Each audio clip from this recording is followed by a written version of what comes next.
نحمدہ ونصلی ونسلم علی رسولہ الکریم، اما بعد، فاعوذ باللہ من الشیطان الرجیم، بسم اللہ الرحمن الرحیم۔ ہر انسان، وہ چاہے دنیا کے جس خطے میں ہو، جس نسل سے تعلق رکھتا ہو، جس رنگ کا ہو، اس کا کوئی بھی اسٹیٹس ہو یا اس کا مذہب کچھ بھی ہو، اگر وہ باشعور ہے تو اس کے ذہن میں کچھ سوالات ضرور ابھرتے ہیں۔ میں اس دنیا میں کیوں ہوں؟ میرا مقصد زندگی کیا ہے؟ میں کہاں جا رہا ہوں؟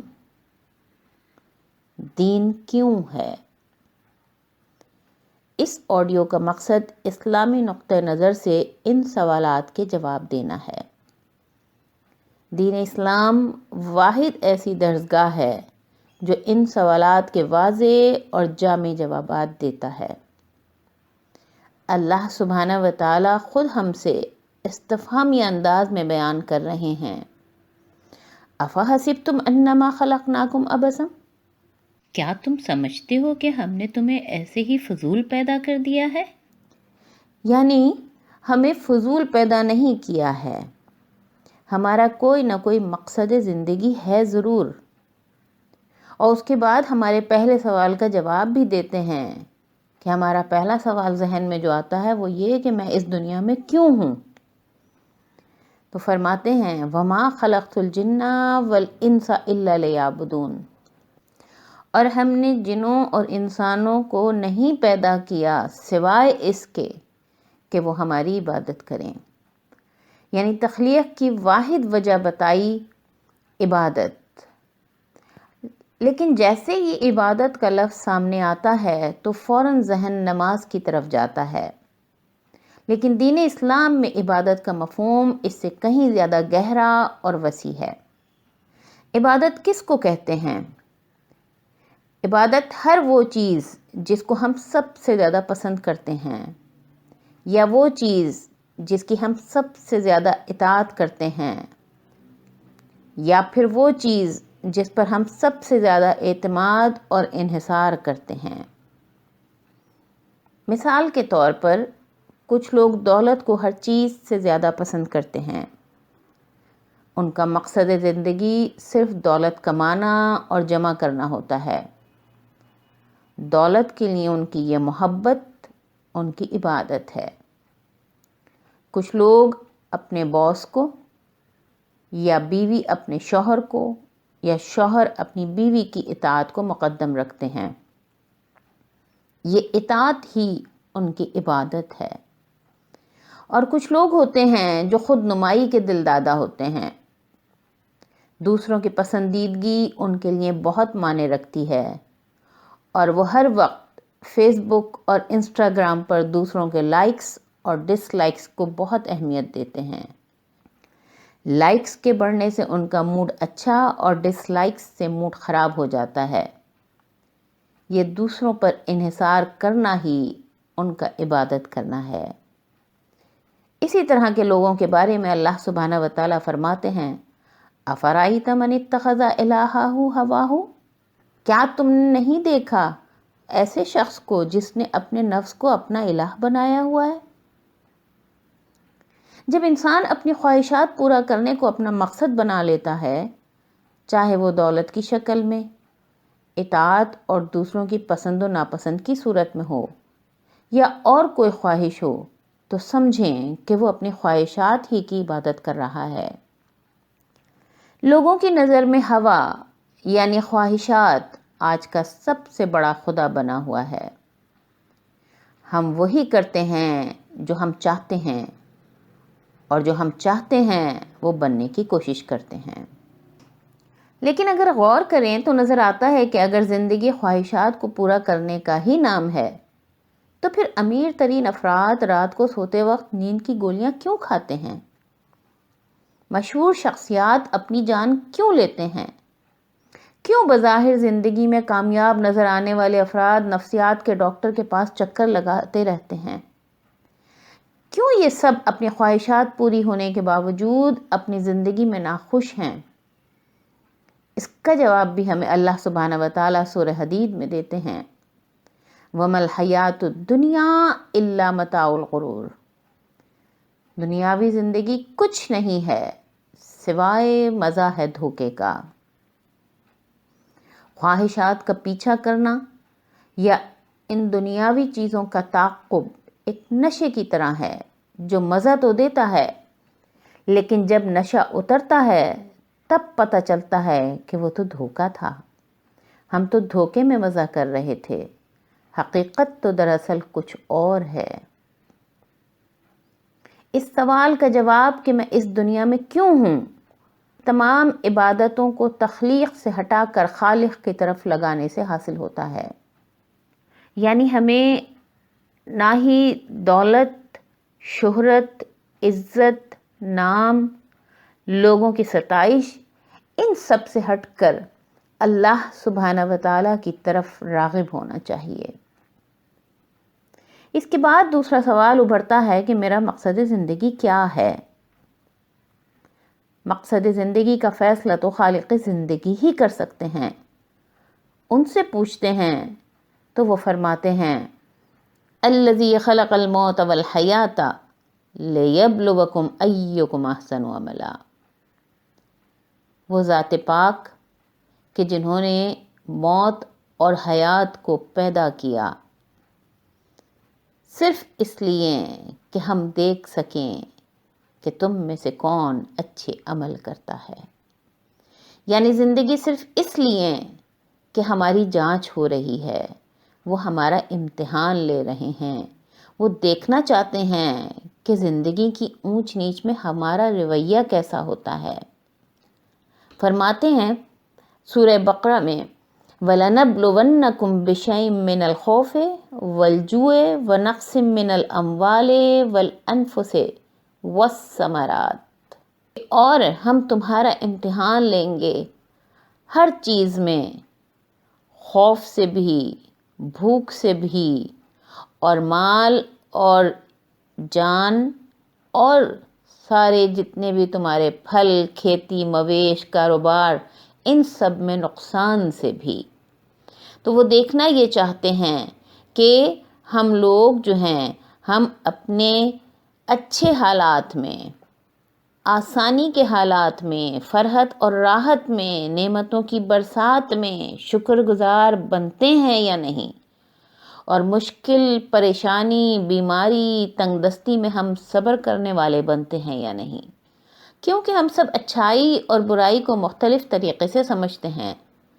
کوئی ایک شخص جس چیز کو اچھا سمجھتا ہے تو ہو سکتا ہے کہ کوئی دوسرا شخص اس چیز کو برا سمجھتا ہو۔ یہی وجہ ہے کہ اللہ سبحانہ و تعالیٰ نے ہمیں بتایا کہ قرآن وہ معیار کی کسوٹی ہے جو صحیح اور غلط کے درمیان واضح طور پر فرق ظاہر کر دیتا ہے۔ فرماتے ہیں تبارک الذی انزل الفرقان علی عبدہ، بہت بابرکت ہے وہ ذات کہ جس نے نازل فرمایا اپنے بندے کے اوپر فرقان، یعنی کھرے اور کھوٹے کی پہچان کروانے والا، اچھے اور برے میں تمیز کرنے والا۔ اسلام در حقیقت تمام بنیادی باتوں کا احاطہ کرتا ہے، زندگی اور موت کا، محبت اور نفرت کا، تندرستی اور بیماری کا، دوستی اور دشمنی کا، عبادات و اخلاقیات کا، مالیات و ثقافت کا۔ اس میں زندگی کے ہر شعبے کے بارے میں سوالات کے جوابات ہیں، یہ کسی شعبے کو نہیں چھوڑتا ہے۔ اسلام کے مطابق زندگی ایک امتحان ہے۔ اس کا پتہ اس طرح چلتا ہے کہ اللہ سبحانہ و تعالیٰ نے ہمیں مختلف حالات میں پیدا کیا ہے۔ اگر کچھ لوگوں کے پاس دولت اور خوبصورتی ہوتی ہے تو ہو سکتا ہے کہ وہ غیر محفوظ ہوں۔ اگر کچھ لوگ ذہین اور پر اعتماد ہوتے ہیں تو ہو سکتا ہے کہ وہ صحت کے مسائل بھی رکھتے ہوں۔ اگر دولت بھی ہے، خوبصورتی بھی ہے، تو ہو سکتا ہے کہ ان کے ملکی حالات خراب ہوں۔ فرماتے اللہ سبحانہ و تعالیٰ وَنَبْلُوكُمْ بِالشَّرِّ وَالْخَيْرِ فِتْنَةً، اور ڈالتے ہیں ہم تمہیں برے اور اچھے حالات میں آزمائش کے لیے۔ اسلام میں ہمارے پاس کیا ہے اس سے فرق نہیں پڑتا، صرف اہم یہ ہے کہ جو کچھ بھی ہمارے پاس ہے اس سے ہم کیا کرتے ہیں۔ اللہ سبحانہ وتعالیٰ فرماتے ہیں وَأَن لَيْسَ لِلْإِنسَانِ إِلَّا مَا سَعَى، یہ انسان کے لیے کچھ نہیں ہے سوائے اس کے کہ جو کچھ وہ کوشش کرتا ہے۔ یعنی ہم اپنے حالات میں اپنی صلاحیتوں کو کس طرح بروئے کار لاتے ہیں، یہی چیز ہمیں اللہ سبحانہ وتعالیٰ کی نظر میں برتر یا کمتر بناتی ہے۔ اس سے کوئی فرق نہیں پڑتا کہ ہماری نسل کیا ہے، حیثیت کیا ہے، رنگ و صنف کیا ہے، برتری صرف تقوی اور اچھے عمل سے حاصل ہوتی ہے۔ اس لیے اللہ سبحانہ وتعالیٰ نے ہمیں بتایا کہ ان اکرمکم عند اللہ اتقاکم، فرق پڑتا ہے تو صرف تقوی سے اور اچھے عمل سے۔ تو ہمیں کوشش کرنی چاہیے کہ ہم اپنے اعمال کو بہتر سے بہتر کریں۔ اس کے بعد تیسرا سوال آتا ہے کہ میں کہاں جا رہا ہوں؟ ہماری زندگی کا مقصد صرف اس زندگی میں سکون، خوشی حاصل کرنا نہیں ہے، بلکہ اس کے بعد آنے والی زندگی کی تیاری بھی ہے۔ حساب کتاب کا دن یقیناً آئے گا، اس لیے کہ اس کے بغیر تو عدل ہو ہی نہیں سکتا، ورنہ ایک ظالم اور مظلوم میں عدل کیسے ہوگا؟ کیسے ایک کرپٹ لیڈر اور بھوک سے بلکتے بچوں میں عدل ہوگا؟ کیسے ایک ظالم جاگیردار اور مظلوم کسان میں عدل ہوگا؟ کیسے ایک ظالم شوہر اور مظلوم بیوی کے درمیان عدل ہوگا؟ وہی بات اللہ سبحانہ وتعالی ہمیں بتا رہے ہیں، ام حسب الذین اجترحوا السیئات ان نجعلہم کالذین آمنوا وعملوا الصالحات سواء محیاہم ومماتہم۔ جن لوگوں نے برے کام کیے، کیا وہ سمجھتے ہیں کہ انہیں ہم ان لوگوں کے برابر کر دیں گے جو ایمان لائے اور جنہوں نے نیک عمل کیے، جس کے نتیجے میں ان کا جینا اور مرنا ایک ہی جیسا ہو جائے؟ حتمی انصاف کے لیے ہمارے مرنے کے بعد کچھ ایسا ہونا چاہیے جس سے کھرے کھوٹے کی پہچان ہو سکے، جس سے ظالم کو سزا اور مظلوم کو عدل مل سکے۔ اسی لیے اللہ سبحانہ وتعالی ہمیں عدل دلانے کا وعدہ کرتے ہیں، جہاں ہم سب کا حساب لیا جائے گا، اور وہ دن خسارے میں پڑنے والا بھی ہو سکتا ہے ان لوگوں کے لیے جو ظلم کر رہے ہوں گے۔ وَيَوْمَ تَقُومُ السَّاعَةُ يَوْمَئِذٍ يَخْسَرُ الْمُبْطِلُونَ، اور جس دن آ کھڑی ہوگی گھڑی قیامت کی، اس دن خسارے میں پڑ جائیں گے باطل پرست لوگ۔ یعنی قیامت کا دن ضرور آنے والا ہے، اور اس دن غلط لوگ، ظالم لوگ، کھوٹے لوگ سب کے سب خسارے میں پڑ جائیں گے۔ اگر ہم لاپرواہی والی زندگی گزاریں، دوسروں پر ظلم کریں، دوسروں کے اموال پر زبردستی قبضہ کر لیں، تو یقیناً ہم کو حساب دینا پڑے گا۔ اور اگر ہم اپنی ذمہ داریوں کو پورا کریں اور دوسروں کے لیے بھی دنیا کو بہتر بنائیں، تو یقیناً ہم کو اجر ملے گا۔ فرماتے اللہ سبحانہ وتعالی فَمَن يَعْمَلْ مِثْقَالَ ذَرَّةٍ خَيْرًا يَرَهُ وَمَن يَعْمَلْ مِثْقَالَ ذَرَّةٍ شَرًّا يَرَهُ، اور جو کوئی ذرہ برابر بھی اچھائی کرے گا اس کو وہاں دیکھ لے گا، اور جو کوئی ذرہ برابر بھی برائی کرے گا وہ بھی اس کو دیکھ لے گا۔ اسی طرح کی اور بہت سی آیات ہیں جو ہمیں اچھا کام کرنے کی طرف راغب کرتی ہیں اور برے کاموں سے روکتی ہیں۔ اگر ہم ابدی زندگی میں سکون حاصل کرنے کی کوشش میں لگے ہوئے ہیں تو پھر ہمیں ہر عمل کے جواب دہ ہونے کا خیال کرنا ہوگا۔ جب ہم قرآن پاک کا مطالعہ کرتے ہیں تو ہر اچھے عمل کے بدلے میں اللہ سبحانہ و تعالیٰ کی رحمت پر قربان جانے کو دل چاہتا ہے۔ ہر اچھے عمل پر فرماتے ہیں ان الحسنات یذہبن السیئات، یقیناً نیکیاں برائیوں کو مٹا دیتی ہیں۔ یعنی جتنی جتنی ہم نیکی کرتے چلے جائیں گے ہماری پچھلی برائیاں مٹتی چلی جائیں گی۔ اسی طرح فرماتے ہیں اللہ سبحانہ و تعالیٰ ان تجتنبوا کبائر ما تنہون عنہ نکفر عنکم سیئاتکم وندخلکم مدخلا کریما۔ اگر تم ان بڑے بڑے گناہوں سے بچو گے جن سے تمہیں روکا گیا ہے تو تمہاری چھوٹی برائیوں کا ہم خود کفارہ کر دیں گے اور تم کو ایک باعزت جگہ داخل کر دیں گے۔ ایک اور جگہ فرماتے ہیں انی لا اضیع عمل عامل منکم من ذکر او انثی، میں تم میں سے کسی کا عمل ضائع نہیں کروں گا خواہ وہ مرد ہو یا عورت۔ ایسی آیات ہم کو اچھے عمل کرنے کی وجہ فراہم کرتی ہیں۔ پھر رسول اللہ صلی اللہ علیہ وآلہ وسلم بھی ہماری ڈھارس بندھاتے ہیں، فرماتے ہیں جب کوئی مسلمان بیمار ہوتا ہے تو اس کے چھوٹے گناہ اس طرح جھڑ جاتے ہیں جیسے خزاں کے موسم میں درخت کے پتے جھڑتے ہیں۔ یا فرماتے ہیں کہ مومن کو کانٹا چبھنے سے جو تھوڑی سی تکلیف پہنچتی ہے اس سے اللہ سبحانہ و تعالیٰ اس کے درجات بلند کر دیتے ہیں یا اس کے گناہوں کو مٹا دیتے ہیں۔ مطلب یہ کہ دنیاوی زندگی میں کسی بھی ذہنی یا جسمانی تکلیف سے ہمارا گزرنا قیامت میں ہمیں فائدہ مند ہوگا۔ اور اللہ سبحانہ و تعالیٰ کی یہ آیت ہر انسان کے لیے خوشیوں اور مسرتوں کی نوید ہے۔ فرماتے ہیں سورہ زمر میں قل یا عبادی الذین اسرفوا علی انفسہم لا تقنطوا من رحمت اللہ ان اللہ یغفر الذنوب جمیعا انہ هو الغفور الرحیم۔ محمد صلی اللہ علیہ وسلم فرما دیجئے ان سے اے میرے بندوں، جن لوگوں نے اپنی جانوں کے اوپر ظلم کر لیا ہے، لا تقنطوا من رحمت اللہ، اللہ کی رحمت سے مایوس نہیں ہونا۔